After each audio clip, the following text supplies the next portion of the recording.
Yeah. We are live 364 days a year. What are we doing here? If Dom turns at SummerSlam, I'm shaving my moustache off. I told you, if that happens, it's going. My lip is cold because of a stupid bet that I made on YouTube. Oh, good. Wrestle's better than Daniel Bryan. Bryan Danielson better than Okada. How do you not get sushi after Monday Night Raw? What is going on, everybody? We are back once again with another edition of Wrestling Republic's daily broadcast. It is Monday, September 15th. It's my third to last show before I leave town. It's also Mailbag Monday. We've got mail. Shout out Blues Clues. We just got a letter. We got a bunch of them. And we're going to answer all of those questions and takes for you. I've got the wickedest crew I could possibly have on a Monday for a send-off before vacation. It's pretty much just me and the DMV at the end of the day right now. If you really think about it, let me send this one first and foremost. Ladies first. Normally, I would introduce somebody else, but of course, we've got the newest all-star on the WR Daily. Back-to-back days. I feel like I just talked to you yesterday. Oh, yeah, I did. Angie Diva in the building. What's up? How are you? Happy Monday. Happy Monday, guys. It's so great to be here for a second day in a row. I hope everyone is doing wonderful on this Mailbag Monday, and I am ready to get into it. Absolutely. But before we do, I've got to introduce one more. And this is how we met. The great Angie Diva. He owns a college. It's Ant University. How are you, my friend? What's going on, people? Happy Monday. It's been a minute since I've been on a Mailbag Monday, so I'm happy to be here. Happy to be with Clark. Happy to be with Angie. Let's have a great day, guys. Let's go. Absolutely. Let's have some fun today. We got a bunch of comments already out of the gates. Oh, wow. Zach Minger coming through in the clutch as usual with National Double Cheeseburger Day. I do live probably the closest to an In-N-Out on this show, so it sounds like there's a double-double in my future, my friends. I will say that. But also, happy Mailbag Monday, WR crew. Yes, as always, Fernando, thank you so much. And then Seth is the better wrestler than Roman, is the bigger star. We'll get into that for sure. We've also got Melly Rods 39 with Angie and a number of hearts as well as a kissy face. We've got Ant and a heart from Melly Rods 39 as well. Mad love, absolutely no doubt about it. But let's get right into today's show, my friends. And while I change the graphic, give me a break for a second here, but we're back. Let's talk about the vision. This is from Gene Metro. Sorry, it's kind of hard to read. It was in small print. So lowercase, that got confusing for a second. Give me a break here. I'm doing my best. Gene Metro, I apologize. I butchered that pretty badly. But they said, I love the vision and the story they're building.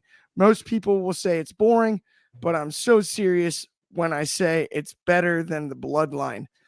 Woof. I'm going to get started on this one. It's not even close. I might have to even go single camera here for this. Gene Metro, this is your first submission as far as to my knowledge on Mailbag Monday, but I hate trashing the comments or the takes. But what in the wide world of sports are we doing here? What are we talking about? No way. The Bloodline main evented 2 nights of WrestleMania at 39. The Bloodline main evented the most important WrestleMania main event over the last 5 years since 2020, WrestleMania 40. The Bloodline produced main event Jey Uso. The Bloodline has given us Jacob Fatu, Solo Sikoa. Roman Reigns is the peak of the industry. Seth Rollins, during the length of the Bloodline, was the least relevant he's ever been in his career. Yes, now, following the creation of the Vision, Seth Rollins is in a place of importance. But guess who still is? Roman Reigns. And that's the difference between what happened with the Bloodline and the Vision. Everybody in the Bloodline got over in some regard.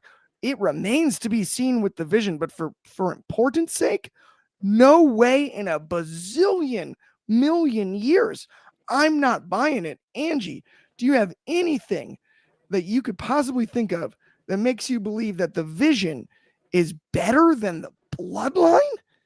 If we're talking history? No. No. We haven't even gotten there yet. Like the Vision compared to the Bloodline story, the Vision just started. Like you can't really go ahead and actually get them to that level when they haven't even had a story actually forming here. Like it's kind of there, but like it hasn't had enough time. Like the Bloodline had enough time for. Like this needs to actually go ahead and be a whole thing for like 2 years before we could actually say like, hey, we can now go ahead and compare this with the Bloodline story. Like absolutely not. I can't agree with that at all.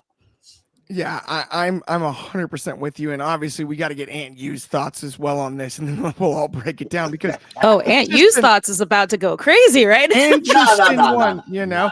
And then we'll get into some of the comments as well after. But I mean, what a wild first topic here. It does feel a bit apples and oranges, which I understand too. If I was going to give an excuse here, but I just don't see it. The Bloodline is arguably as successful as any faction of all time. So here's my take on this, right? And whoever submitted this, I hope you're really young. I hope you're really young because, you know, we're not going to make fun of anybody's thoughts or opinions or takes. But I'm going to put it to you this way, right? Like you have your grandmother's pancakes and then you have your wife's pancakes. Both are really good, right? But grandma's pancakes are always going to be so much better because she's had so much more time to get them to perfection. With that being said, right, it's hard to say what the Vision will be because it's such a new faction.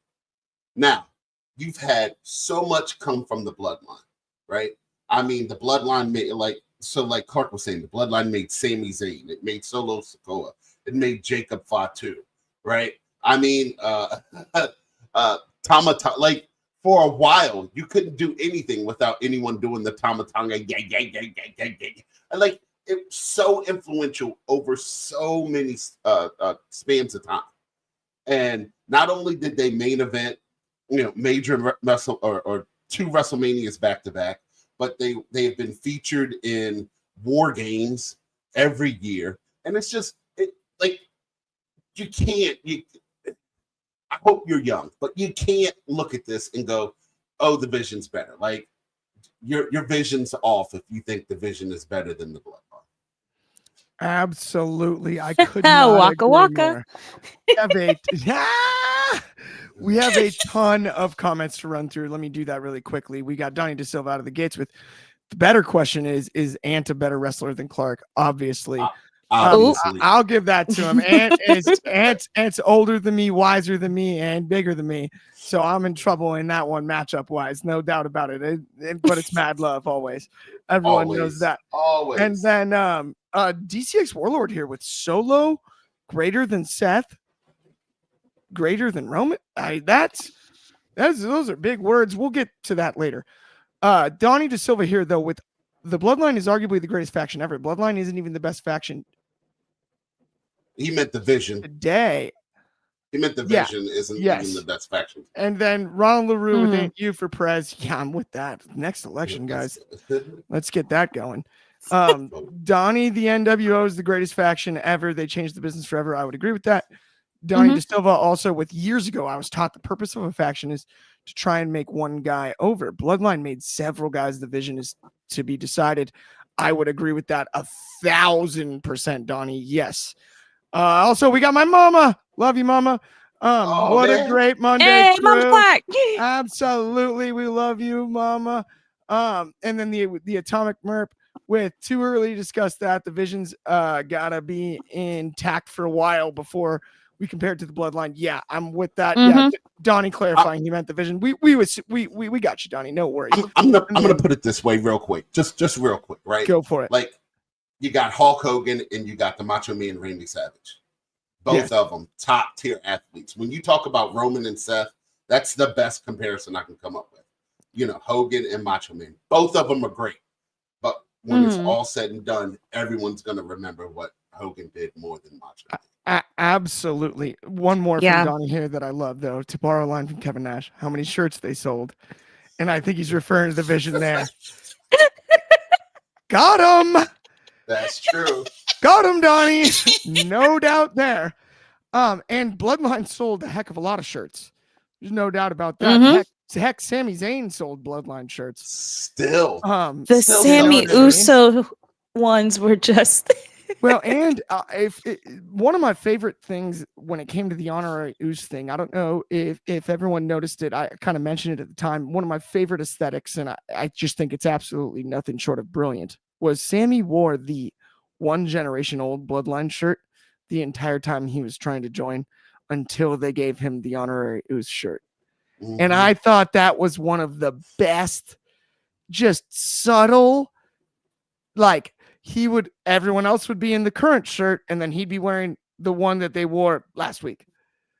Right? Yeah. And it's like, see, that's the thing. Brilliant. And then when they rip the shirt and he gets his own, I thought that was one of the smartest booking things and everything. 100%.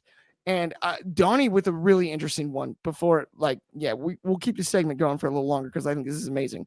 My reason for putting Bloodline over NWO is who's the NWO really make? Steiner, that's about it. And they had 100 members. Yes.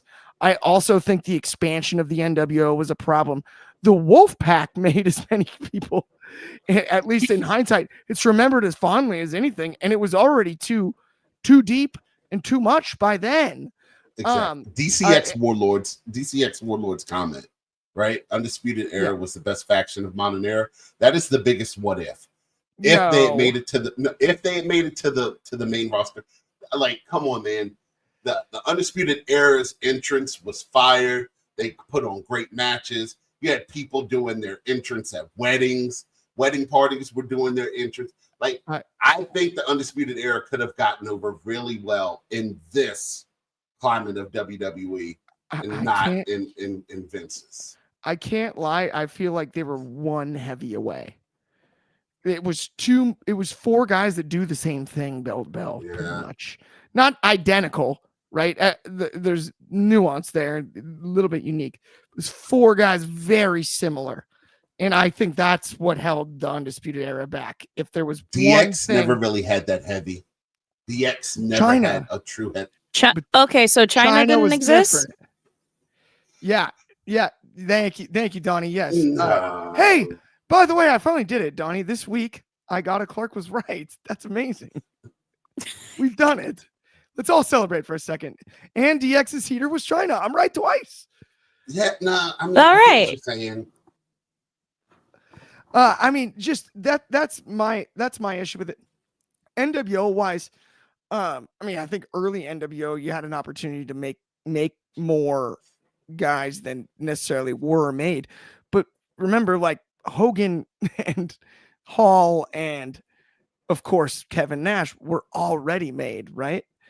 I mean, I think the other factor for me is we all sort of whispered about how great Seth Rollins was the entire time that the Bloodline was active.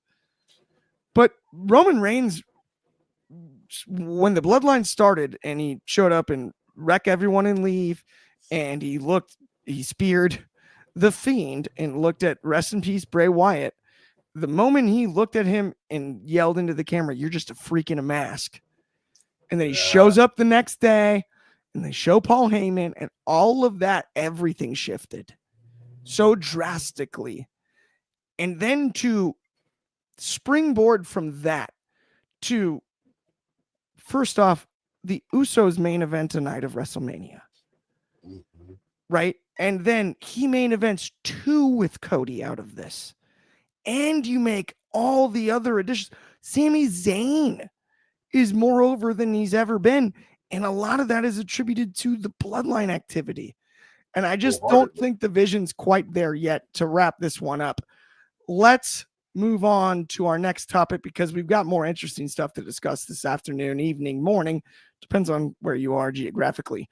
But this one is from really easy to read. I won't botch this name. Street_Profits Club. I jinxed myself there, but we'll get that right next time. Street Profits Club. Monster shout out. Thank you for the comment here. We are in the greatest era of wrestling, including storytelling. Nostalgia is the real problem fans have. Woof. I've got to get into this one myself. I'm sorry. Yeah. Are you kidding me? Nostalgia is what brings everybody to the dance. Professional wrestling history should never be overlooked.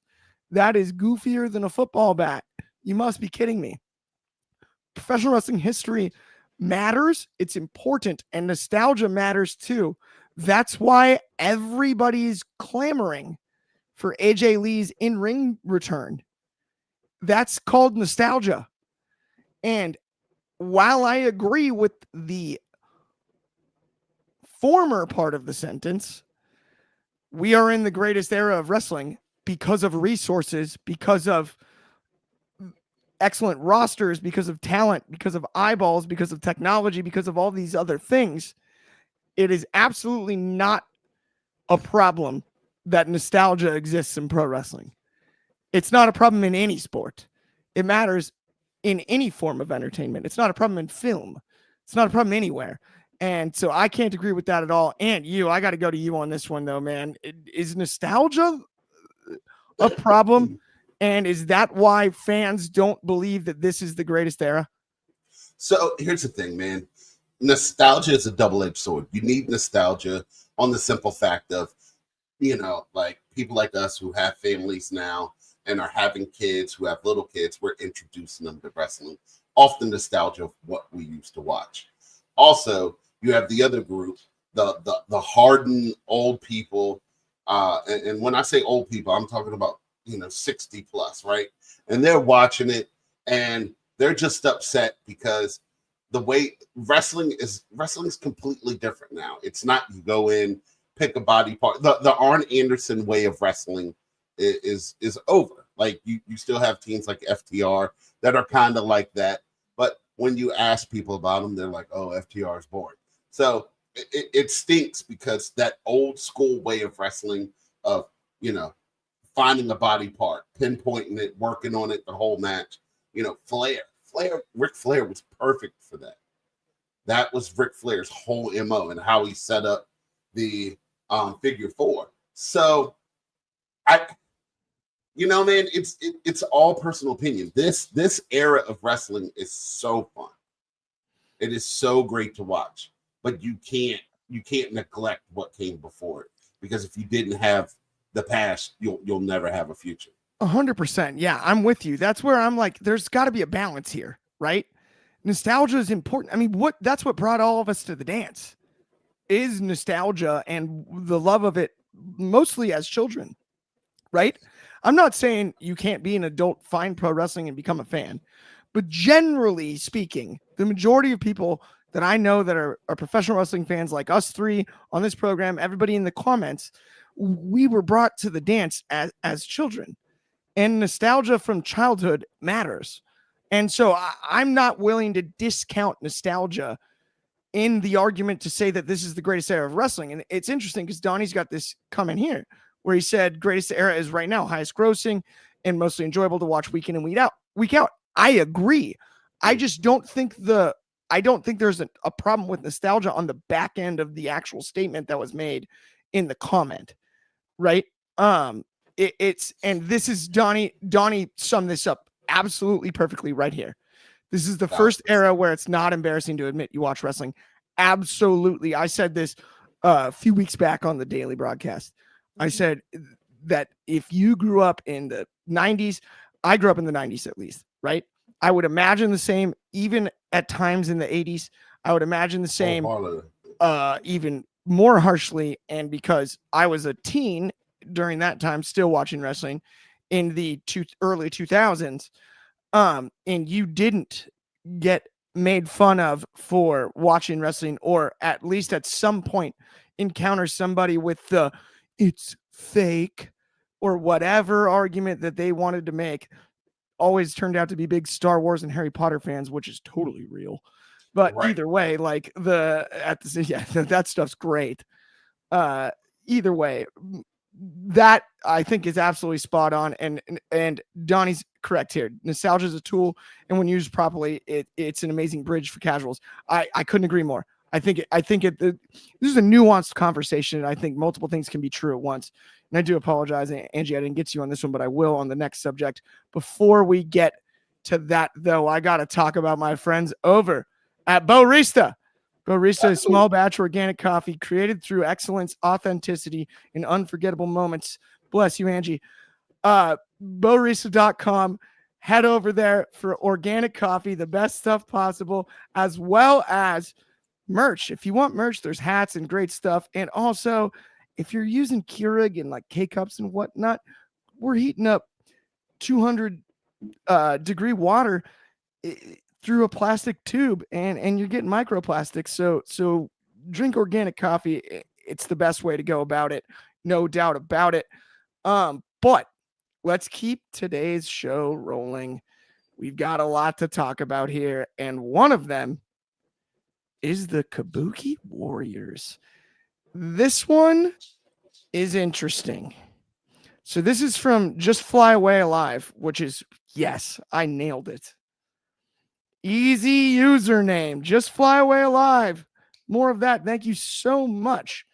And then Hope votes with, sure, but can they discount those prices? LOL. We'll do our best. But at the same time, we're talking about the Kabuki Warriors are the best women's tag team of all time and are better than some of the legendary male tag teams. That's kind of hard to argue with. The Kabuki Warriors, if you talk about women's tag wrestling, it's pretty much the first name that comes up in my mind. As far as just like their tie to each other, their accomplishments, and everything in the ring. It's hard to compare to male tag wrestling because I also think women's tag wrestling has not quite even had the revolution that women's wrestling in general has in recent years. And I think that's unfair to the Kabuki Warriors. So if we're comparing them on a reasonable scale like that, then yeah, compared to men's teams, 100%. I would say that's probably the best women's tag of all time. And then there are some men's tags that you can compare them to. But the one thing I definitely want to do is, thank goodness, we do have a woman on the show today, Angie, that we need to ask about this when it comes to women's tag wrestling. So Angie, I got to get your thoughts on this one. So, oh gosh, this is a little hard to go on because like you were saying, it's really hard to go ahead and get to a point where we can compare the women's tag team wrestlers to the men, because the men had a chance to go ahead and already like cement themselves, whereas the women didn't really have that. We've got a dog running. Usually it's cat running. See, and my dogs would agree with that. The dogs are excited about the Kabuki Warriors. They're very excited about the Kabuki Warriors, and I'm trying to get them to settle down. I apologize. You're all good. You're all good. But either way, jinx. goodness, it's like listening to Ignacio trying to call me out. Gosh, geez. Shush, both of you. Goodness. Got him. Listen here. You know what? He's gonna come on. Yep, we got a real dog running. Come here. What? There we go. All right. I apologize for him. This is No Hermes. worries. He's my dog. He made it. He's my nephew, honestly. Okay, back to the Kabukis. So back to the Kabukis. When it comes down to it, like them as a tag team, they have went ahead and started to really kick up some are you gonna be good? Okay, cool.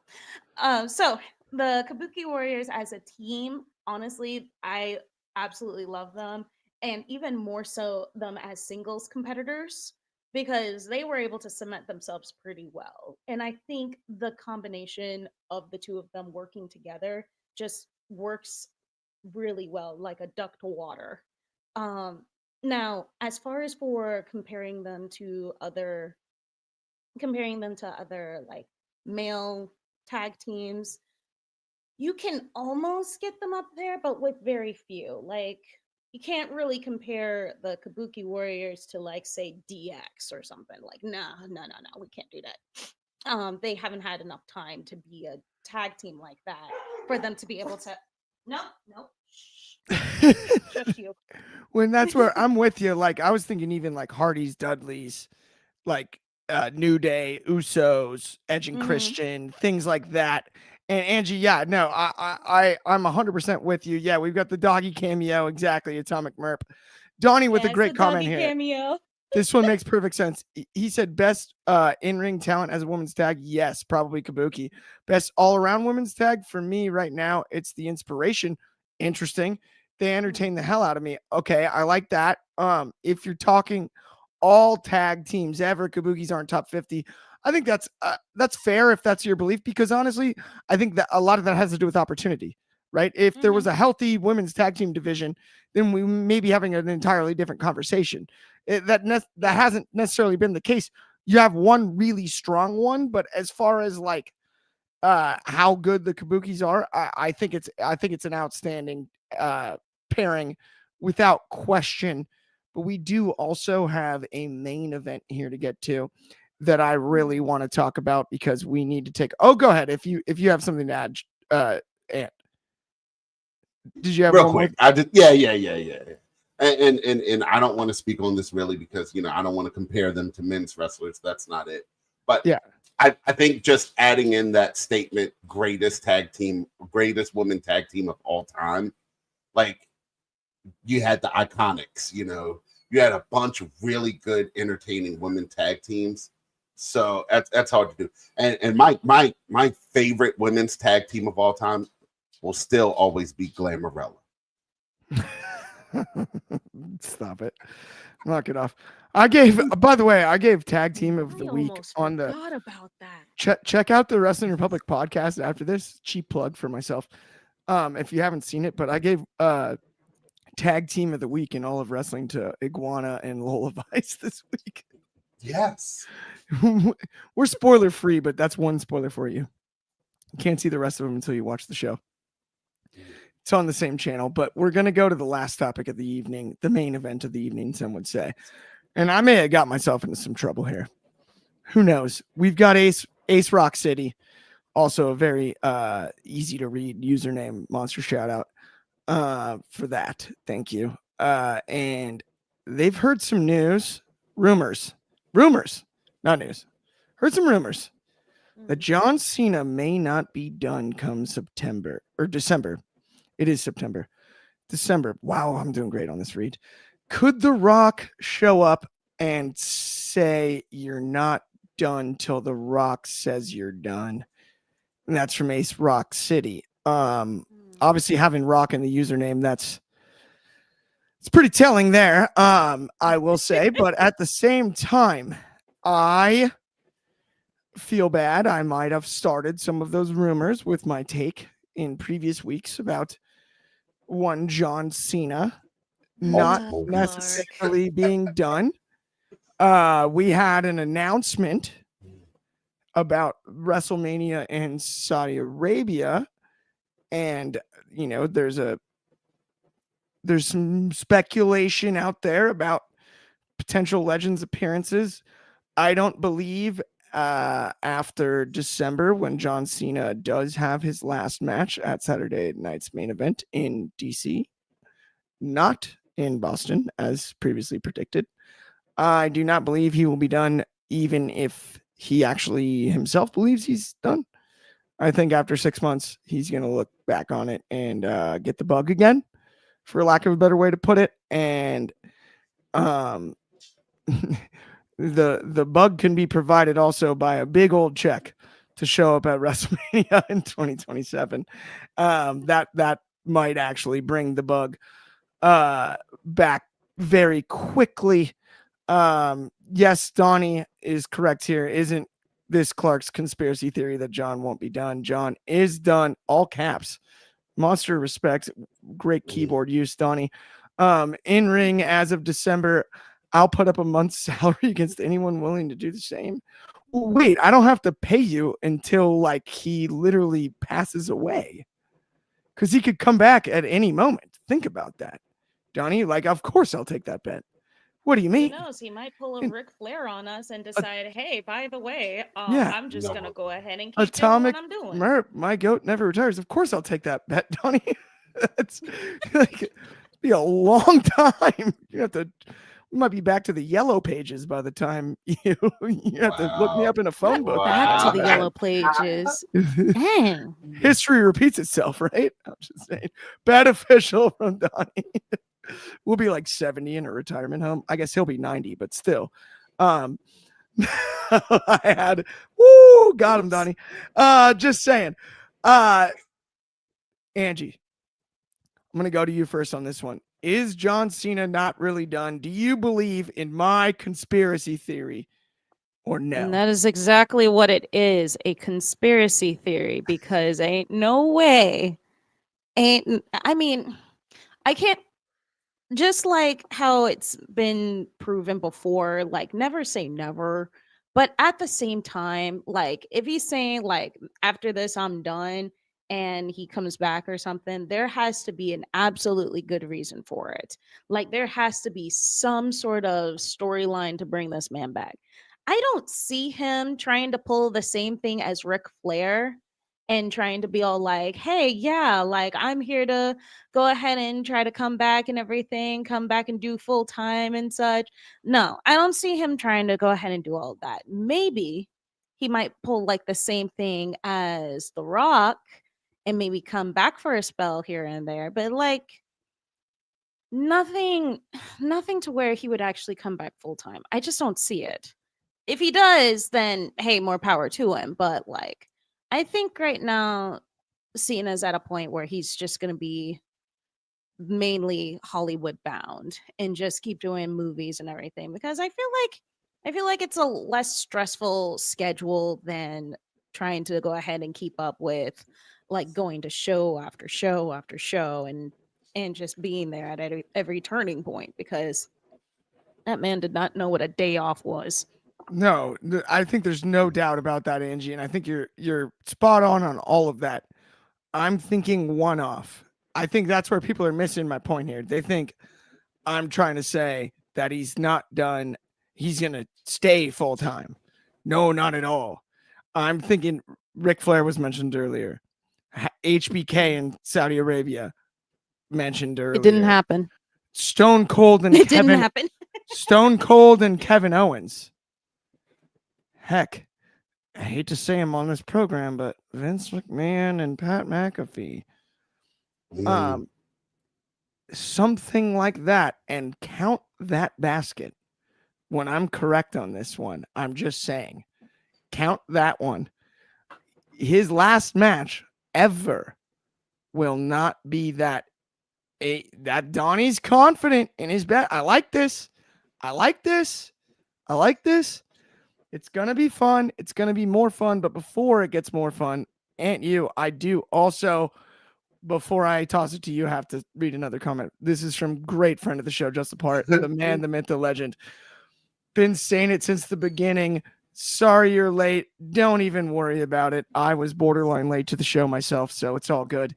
Let's talk about this one ourselves too. We've got Cena not really being done. The idea of that, I probably tried to speak it into existence the first time. I'm going to keep doing it until I do end up being correct. But what are your thoughts on the whole deal?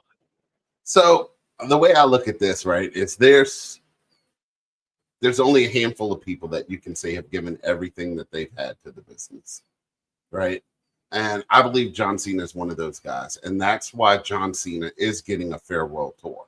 There's not too many people that get farewell tours from the WWE. And it's no knock on their contribution to the company. It's just, most of the guys will go to till their contracts expire, and then you'll hear about a little something. But John Cena getting a whole tour to be able to go out here, pick the dates he wants to go, wrestle, on his terms, on his way out. That's special. And you don't ruin that. You don't ruin this whole year buildup for his last match, announce his last match, build up the hype and hoopla. You're going to charge, it's going to be $15,000 to sit ringside there in DC for John Cena's last match. At least. You don't set up all this pomp and circumstance to go, oh yeah, never mind, he'll be back in a month to wrestle, Joe Schmo at WrestleCon 38. You don't do that. If you do that, that's bad business. Do I see John Cena stepping in a ring again? Yeah. Probably put someone over like Donnie said, the Undertaker spots.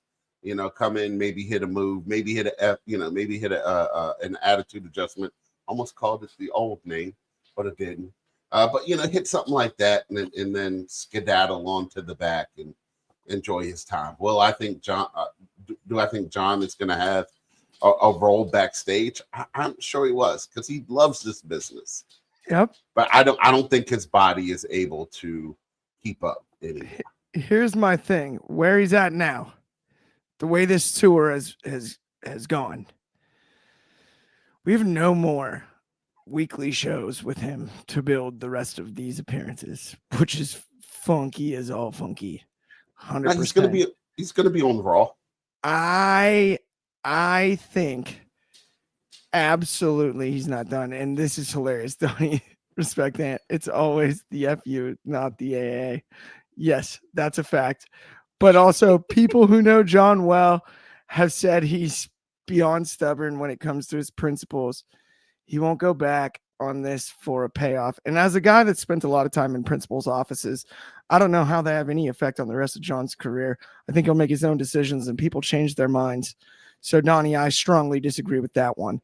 But when it comes to Cena, I'm fascinated by the pump fake on the heel turn, and I can't fathom, and back to what was said about principles, jokes aside, right? Jokes aside, I can't fathom he's satisfied with this. He's still a competitor. He's still a competitive guy. He's always been that way. That's the way he's approached the business.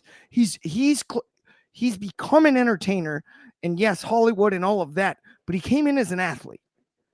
And that's how he behaves, right? He's one of those guys that doesn't miss the gym. He's one of those guys that doesn't miss the workout, takes care of his body, focuses in that regard. He's not a method actor when he's on screen in Hollywood by any means. He's playing a different version of John Cena the majority of the time, right? We haven't seen many deep roles. I would argue The Rock has had more Hollywood range than John Cena, but that's a conversation for a different time. Here's the deal. I don't fathom that John Cena walks away from this, principles or not, and is satisfied enough to let it go. Donnie with his childhood hero. No, Donnie, you're my childhood hero. What are you talking about? Stop being so humble, Donnie. You've been my childhood hero the whole time. Everyone knows that. But though I am gonna have to agree with you on that, Clark, especially the fact that anytime we talk about John Cena, what's the first thing that comes up to mind? It's not his Hollywood career. We know him as a wrestler. He came in as an athlete. That's what we will always know him for, the most. Can he go ahead and get to a point where he's known for his Hollywood career? Yeah, of course. But it's gonna be a minute before that turns over properly. It took a while for it to happen with The Rock. Batista Batista as well. If it wasn't for the fact that we got to a point that we accepted Batista as just being Drax, we wouldn't have gotten to a moment of being oh yeah, the actor.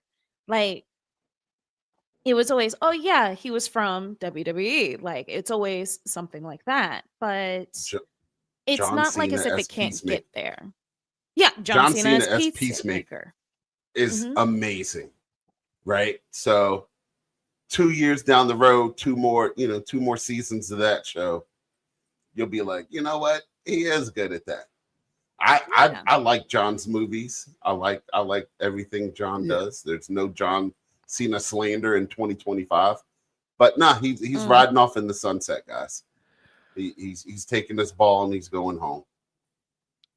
I'm not gonna lie, the Wahlberg Christmas movie, I thought the sequel was better than the first. I'm just gonna go with that.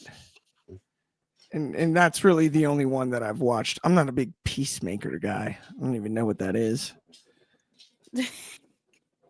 What's that? Ah, Never watched the show in my life.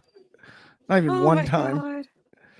Why would I do that? I watch so many other things. Are you kidding me? I'm not falling for the rage bait I'm right not now. doing this Peacemaker? today with you. What? Everybody out here is like some sort of comic book fan. I'm like, this is faker than wrestling. Clark, It is. Clark, It with truly all is. due respect, we already have one Ignacio. We don't need a second Yeah. Ignacio. Hey, I'm still a fan of the Wu-Tang Clan, though. Huge No, pop I'm culture Wu-Tang guy. is dog. forever. Wu-Tang Wu-Tang is forever. I got my hand on the pulse of pop culture. Not my Hey. I mean, but you know Clark's what a it is, Kansas City Donnie. Chiefs fan, so you know, Yeah, we bring the can't expect ruckus. him to like good stuff. Just a part. I love that. Yeah, I've had a tough 2 weeks in sports. KU loses to Mizzou. The Chiefs are 0-2. Ignoranto. Wow. Ooh. I'm like, Oh, I and 2. That's I rough, can't catch buddy. honestly, the only thing that went right for me is I called it. Terrence Bud Crawford got the job done against Canelo. Everything else, as far as sports fandom, has gone wrong for me. But I will I say, remember when you asked me about that fight and I told you Bud Crawford was winning. And you I were know, like, dude. No, I told you too.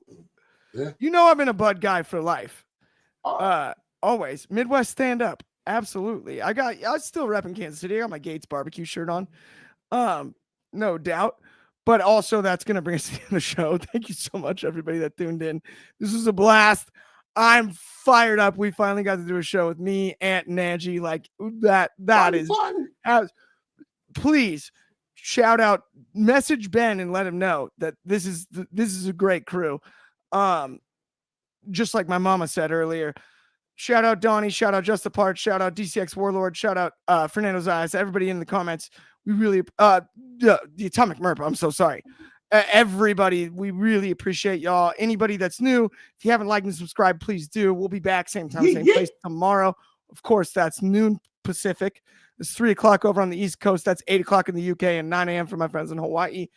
And on behalf of all three of us, have a great rest of your Monday. Enjoy Raw, enjoy the week, and we will talk to y'all soon. Don't forget, Raw starts an hour early.